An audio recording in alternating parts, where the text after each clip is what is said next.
Pleasure being here. I'm very excited to kind of experience what it's like to talk to students during COVID. Very different than what it used to be. But just to give you guys a little bit of background, as the professor was saying, I do have 2 restaurants. I also delve into other types of entrepreneurial responsibilities. I have a media production company, is what you see over there. I also have recently started a company that's really focused on the whiskey industry. So I do quite a wide range of things. I would say my strength really lies on the marketing side. So when the professor suggested that I, speak to you guys about marketing, like this is right up my alley. So I think maybe start by telling you a little bit about kind of like overview of the organizations. And kind of like my journey during this entrepreneurial type of period of time in my life. I left to go to California and for school. So I was out there, worked in an industry for a period of time. The industry meaning computer science. So my background is actually tech. And then I was back home for the 4th of July. I came back to, see some fireworks and something like that. And my parents had started a restaurant called the Boiling Shrimp. When I got back, I saw the restaurant and I always knew that I had a passion for business. It was always something that I was extremely interested in. And I made the decision, I was like, hey, I'm gonna leave California, which I tell people these days and they're like, why'd you leave California? They're like, you're out of your mind. To come back to Statesboro of all places, right?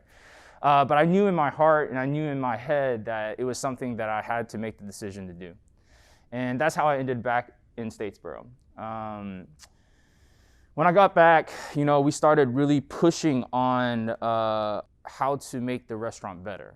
And that's where my focus really became on the marketing side. So I'm sure you guys remember Hotline Bling. Like, you remember when that was like the hottest thing? When that came about, I saw it and I realized that everybody's attention was on that video. And so really quickly, I started messing around, and I think at that time it was like Premiere, and I created a boiling shrimp version, right? So like 1-800 Hotline Bling, like when he was throwing out like whatever, there was like shrimp that was falling, emojis that were falling on the floor. It's just kind of like taking that concept and putting that out. And I was able to do that for a really affordable like price because I was doing it myself.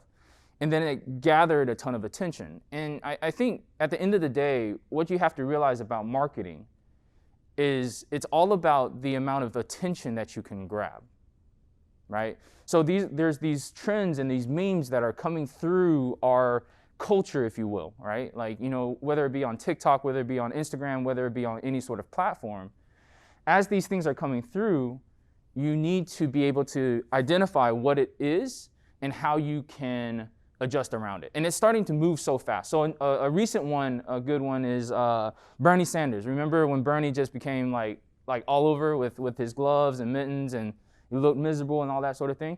How do you remix that? How do you take that and apply it to your business so people watch it? And you saw it happening, like at scale. Like everybody, a lot of businesses took that. I mean, even, I don't know if you guys ever go downtown, but there's this one, who's it? Frills by Scott, right? It's in the door, it's still in the window, like right next to the mannequins, right? But getting back to the story, I started realizing that I understood that piece and I started executing on that. Very soon after, a host came to me and said, hey, I have interest in video. And I was like, oh, really? Because I have an absolute need for video. And so what I tasked him with, he is now my partner in Two Fly Guys, media production company.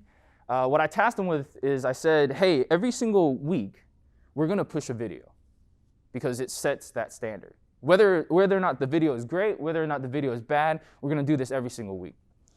And then it comes to, okay, well, what are we going to do? And there was something very popular at the time. It's kind of like fallen off now, but it was Food Insider. I don't know if you guys have seen them.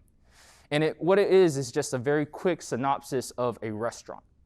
or a food place. It would have like how it's made, maybe a minute, so forth and so on. And I took that concept and I said, okay, Ross, we don't want to reinvent the wheel. Obviously, they've put time, effort, and money into developing whatever the Food Insider style, right? We're going to copy it. And in fact, I told them, if you look at it, you're not going to, I want you to get so good at this that you're not going to be able to tell the difference between if it's a Food Insider video and my video, right? So I took that concept, pushed it under, and it did extremely well. We pushed out like, I don't know, it must have been like 30, 40 videos. Everybody really liked them. It was a success. From there, you know, Boiling Shrimp kept on growing and growing. You know, we executed extremely well on what it is that we were doing. And then about 3 to 4 years ago, I left to start So Yummy Asian Kitchen. And that's kind of like the current restaurant concept that I'm on. So Yummy Asian Kitchen was made in a way where it's really about creating a food scene in Statesboro that wasn't here before. Food in other places, because I've traveled quite a bit, food in other places is so vast, so unique. In Statesboro, we have pizza and wings. For the most part, right? And a seafood restaurant. Don't forget the seafood restaurant. But for me, I wanted to bring something that was really unique. So for example, we had guacamole at the restaurant last night, right? At So Yummy. We've done tacos. We've done the sushi burger. And it was an opportunity for me to kind of like, you know, do that at scale. And that's kind of like what I continuously do, is like bring new innovation and kind of like present that to the world. At So Yummy, one of the best marketing things that I ever did there was I created a rap video. There's a juxtaposition between a Asian restaurant and a rap video. And I think that that's what I continuously do at times, is like, okay, how do I create something that has value? That video itself, I think, got maybe 400, 500,000 views on Facebook, right? It got pushed into the world. Normally with marketing, you're gonna do marketing and you're not gonna really see it. I saw an immense, immediate change in the amount of revenue that was coming into a restaurant. We launched it, I think, on a Tuesday or Wednesday. That weekend, we saw like, you know, increases of 20, 30%, which I have to say that that's kind of like the reason why. That's it right there. That's Ian. We're gonna play. 500,000 views, 950 shares. So, and that was produced by the Two Fly team, right? So, like, you know, consistently, we are looking at, you know, how do we differentiate ourselves from the pack? How do we make ourselves stand out in a world that is so noisy, right? Like, we are bombarded at all times with content. There's like, you know, ads that are flying in our face. There's like, you know, so forth and so on. Like, how do you scream the loudest? And I scream the loudest by making rap videos, apparently. But for me, I think that, you know, what I wanted to, actually, I should probably share this guy with you guys. So this is a new project. This is called the Whiskey Grail, and I'll pass this around a little bit. So what this is, it's a drinking vessel that's made from white oak. And white oak is the same material that bourbon barrels are made out of. And so the inside is scorched, and it's burned on the inside. And what this is it's a way to experience bourbon like you've never done before. I founded this company about 2 to 3 months ago, and now we are literally selling online. We're pushing the product, and this is kind of like the new thing. But I think what's important here is how I leverage the different companies to be able to do that. So for example, the Whiskey Grail website has a video that is like being done by Two Fly guys, right? Like, so I immediately have the video production side covered.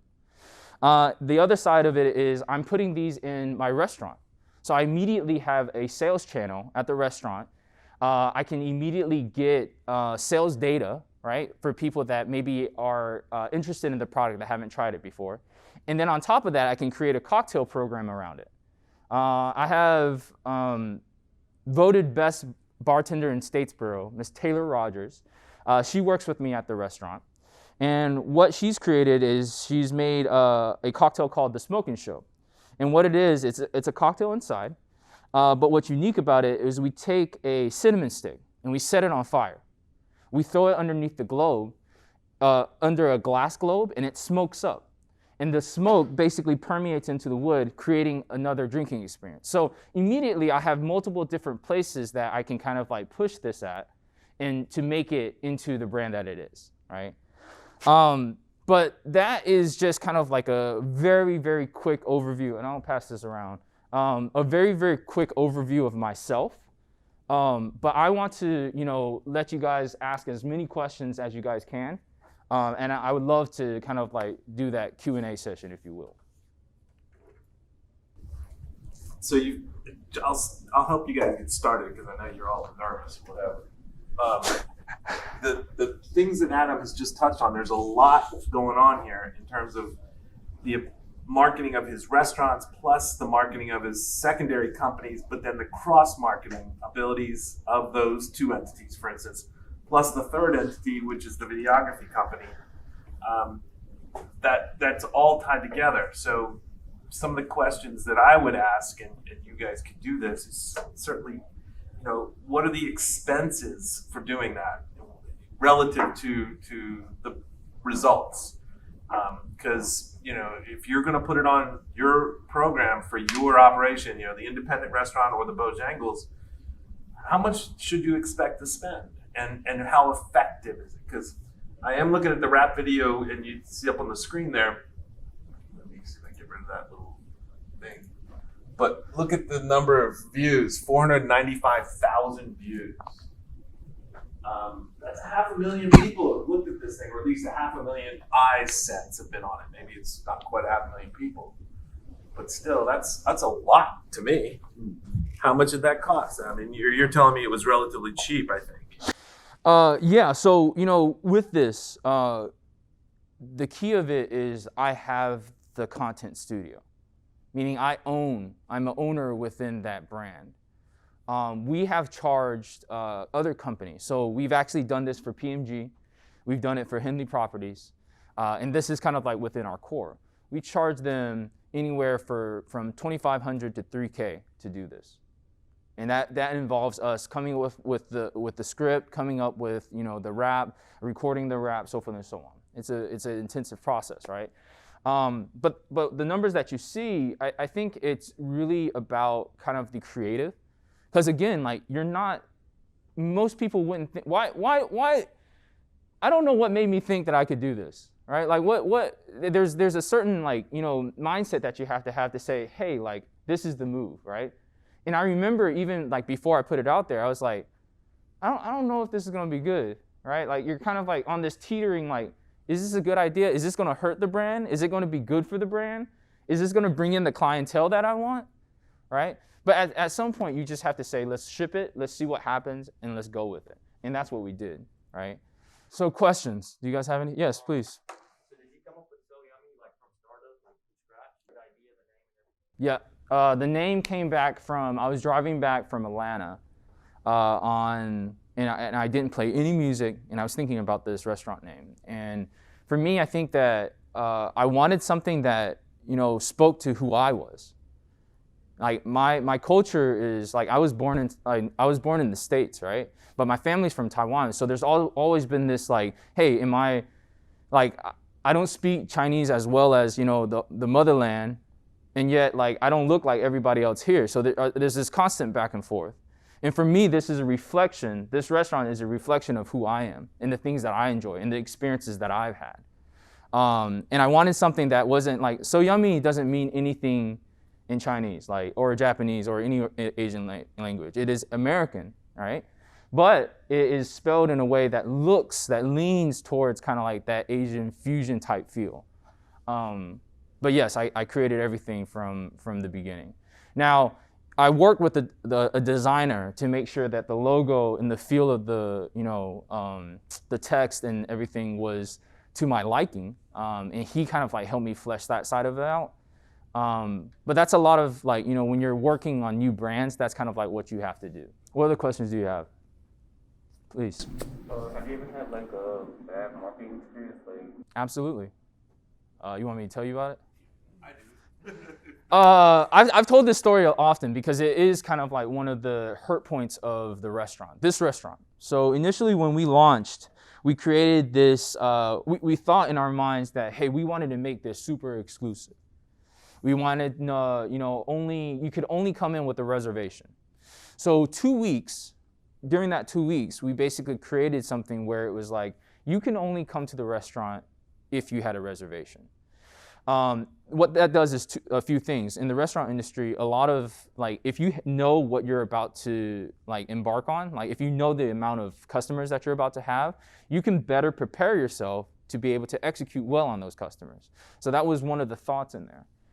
But I think ultimately what happened was it pushed us into a realm where people thought in their minds that we can't go there because you have to have a reservation to go. And it was something that we dealt with for probably a year, year and a half after. People would still call on do you guys need a reservation to go? Like, and with that type of energy. So then you kind of like push away a lot of your customer base. And that was one of the biggest fail points of this, of marketing. And I take full responsibility for that. That was my idea. You bet you like bottom dollar I won't do it again. But what you have to do is find that revenue stream first, and then you can build off of that. And a lot of what I do is leveraging the different businesses for each other, right? So for example, we do some cross promotion in terms of our gift cards because everything is under the same house. If you get a gift card at So Yummy, you can go use it at the Saucy Shrimp. If you get a gift card at Saucy Shrimp, you can use it at So Yummy, right? And so things like that kind of like help each other. Our Instagram presence, we're constantly, any sort of post that we put out, they share across the board. Because at the end of the day, it's like getting, like I said before, that attention. How do you get your message out into the world? Like that's the key, right? What else can I answer?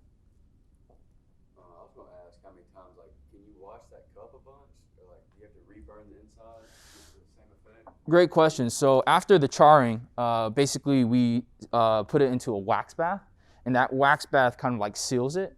Over time, of course, like the more that you wash it, you don't want to put it in a dishwasher, but we're coming out with a product, we're thinking of, it's called the Whiskey Grail. So we're thinking about calling it Grail Butter, that kind of like helps condition the wood. But that's something that you put on top of it, and it's just butcher block and wax mixed together. But it is something that, that's a great question. So you can wash it. I just didn't know if you were like trying to implement it or like incorporate it into more restaurants or more just like home use. Absolutely. I think there's 3 main sales channels. The first sales channel is obviously the end consumer, like people that, just want to experience what the Whiskey Grail is. The second one is really restaurants and bars, which I'm implementing on my end. In terms of like in the restaurant, I'm creating that program so I can literally take that program, hey, this is what works. This is what has worked for me in Statesboro. This is what I suggest that you guys do. And the final one is distilleries. So like think about like Maker's Mark or like any sort of bourbon distillery. If they have this product, we're working on retail packaging right now. But if this is on the shelf and it has Maker's Mark across the front of it, and it's kind of like, made from the same material that bourbon barrels, I think you literally just knocked it out of the park. And so I think that with those 3, those is where like a majority of kind of like revenue is going to come from. It's super exciting. And this is being done in Statesboro, right? Like, so it's not like the creator is my partner in this business, and he's over, it's being done like actually at the Fab Lab. I don't know if you guys know what that is. Have you guys heard of that? It's part of Georgia Southern. It's called BIG, or the Business Innovation Group, and it's downtown, kind of on the way to and from the Eagle Creek Brewery, a little bit in that area. But in it is this thing called the Fab Lab, and the Fab Lab is a creative space that's got materials and stuff that you can utilize. Yeah. What else you guys got? I can answer anything. Do you keep up with like day-to-day operations with So Yummy, or do you have people set in place to run that stuff for you? That's a great question. I've recently had to step back into the restaurant, taking more general manager roles.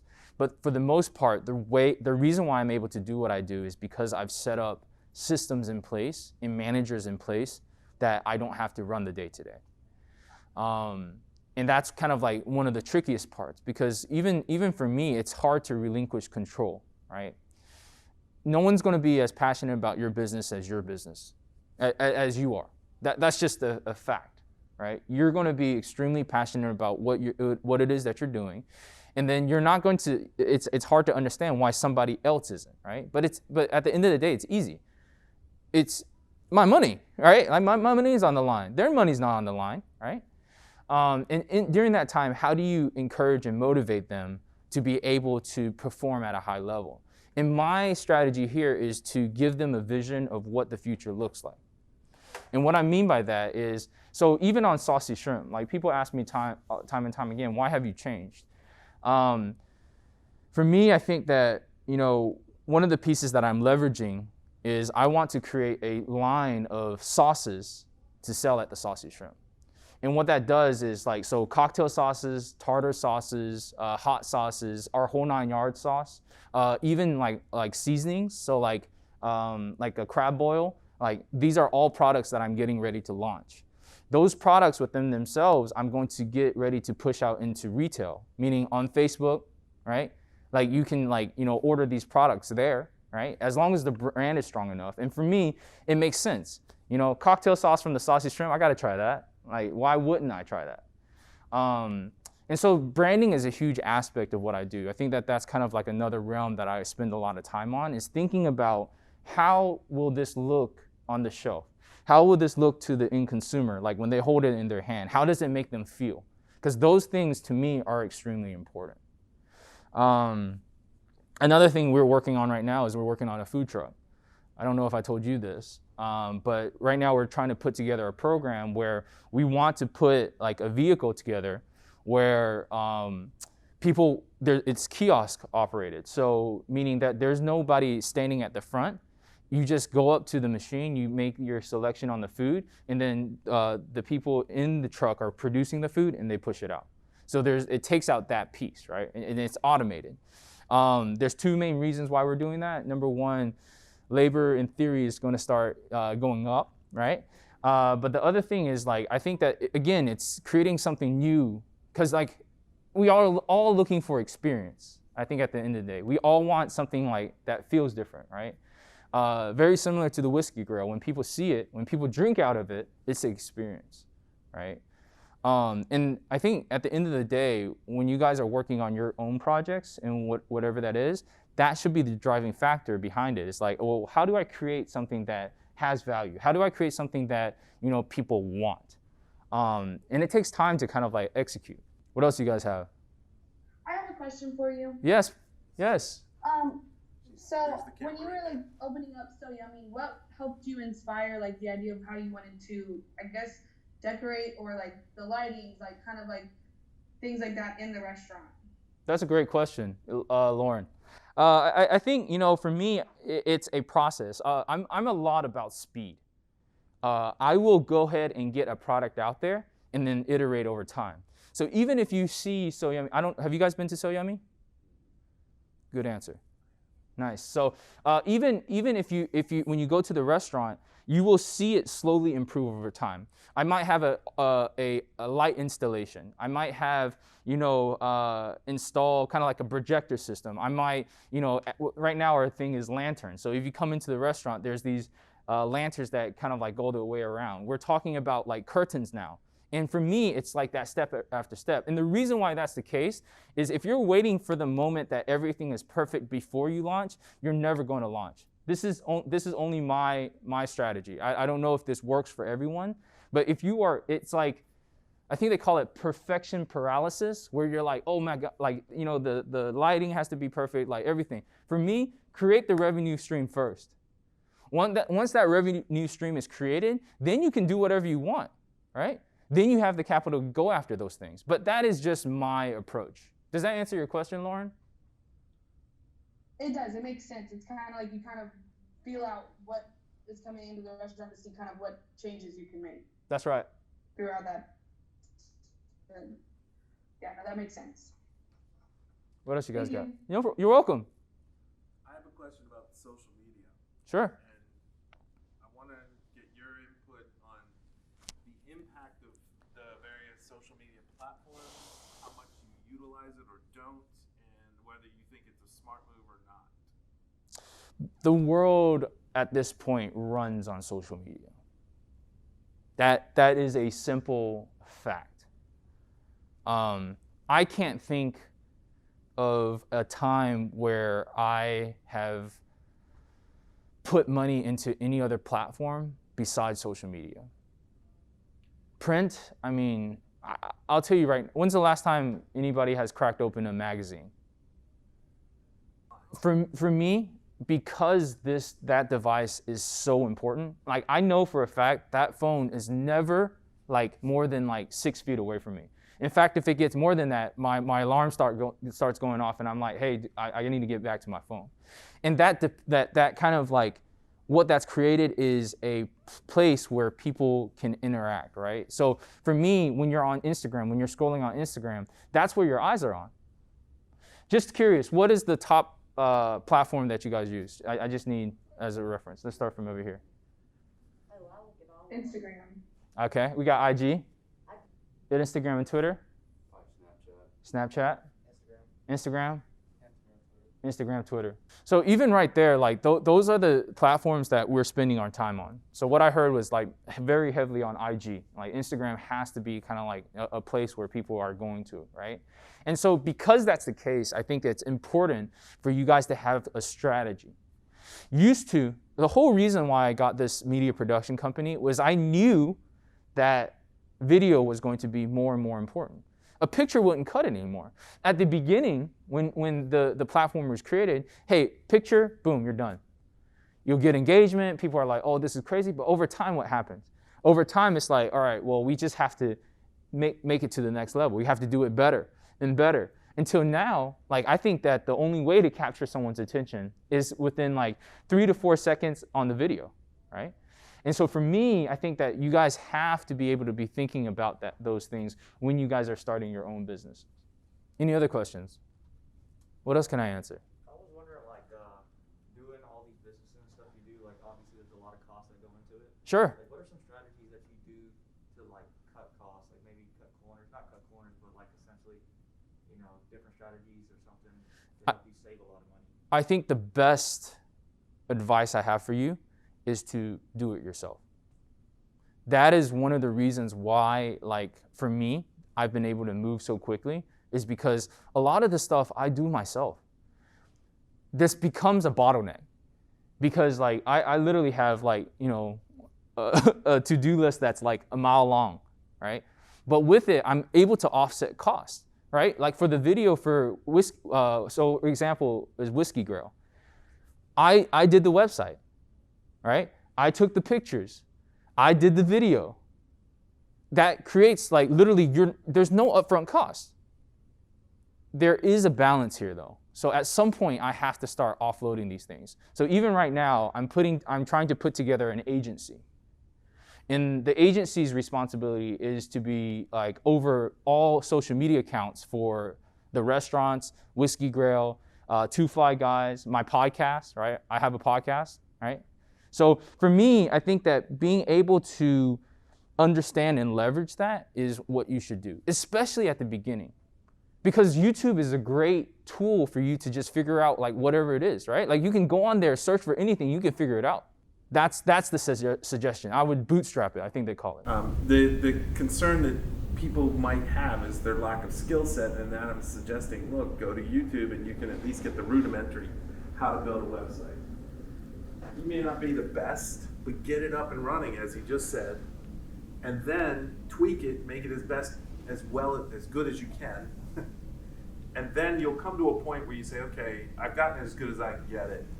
Either hopefully you're okay with it, or you send it off to a media company and say, fix this, make it better. At that point, you've saved yourself a lot of money because then they don't have to reinvent the wheel. They're just going to take what you've given them and kind of fix it. As opposed to starting from scratch, you contract with a media company and it can they can charge you a pretty penny to do it from scratch. So I understand your point about starting from bootstrapping. The social media platforms require attention though. It's not something like I just brought up the Instagram, it's on the screen. He's got Facebook, he's got Instagram. Instagram is already out, but Facebook and Twitter, Yep. and Snapchat, and there's probably another couple platforms you're on. Somebody has to manage that. Adam's doing it. It's wearing him out. I'm maybe not wearing him out. He's young. It's wearing me out. It's wearing me out. But he's busy with that now, and getting to the point of too busy. His time is valuable for that plus other things. You get to a point, okay, now maybe it's time for me to think about hiring or creating an agency who's going to manage that process, so that you then have a consistent message going out throughout all of the platforms. Yeah, but I think what's key there is once I've offloaded it, then the agency can actually be an entity where other people come to for the services, right? And once we build that up. So every single time like I think about business, I grow. So there's something about growing like, I think horizontal versus vertical. Something along those lines. What I'm looking for is always the opportunity to step into a different industry. Because for me, I think my skill set is really on the business side. It doesn't matter what business. Business just as a whole fascinates me, right? Because at the end of the day, and I'll tell you from someone that stands in multiple different industries, at the end of the day, it's all the same. You have a product, and people have money, and they want to make that exchange for that. Now, there's certain like industries that are heavier in certain aspects, right? Like, labor is going to be very like challenging for, in a restaurant, right? Inventory, like your margins are slim, like that's something that exists. But at the end of the day, business is business, and that's kind of like the approach that I take. So I'm always looking for the angle, if that makes sense. So one of the takeaways I heard, and this is probably because I'm old school, is Adam is not a fan of print media at all. It doesn't sound like. Social media is the platform, and video, as opposed to pictures, is the vehicle. And doing it yourself from scratch at the beginning, and then over time, perhaps downloading it or delegating it to another entity, whether it's an in-house entity or a professional out-of-house entity. Adam is an entrepreneur, guys. He's, as you can tell, he's got multiple things brewing at the same time. This class focuses on one entity at a time. That's just the nature of this class. Restaurants, we're focusing on Bojangles. You're focusing on the downtown. That's one entity. Adam has restaurants. He's got a videography company. He's got a whiskey grill product line. He's got other things. So that's the difference between him and this class in that respect. So keep that in mind.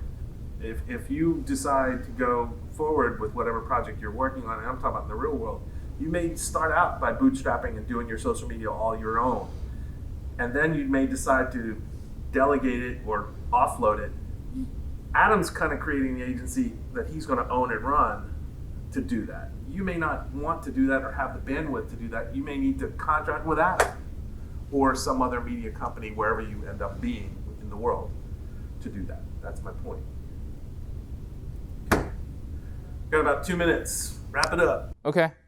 So I think that what I would leave you guys with is feel free to contact me.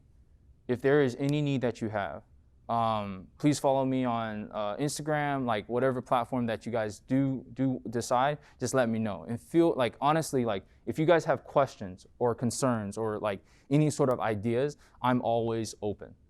Because this is what I'm passionate about. The thing that I would like say to you guys is find out what makes you guys happy, right? Because I found mine. And if there's some way that between a conversation that we have that I can help you guys find yours, that is everything that I do. That's what I'm about.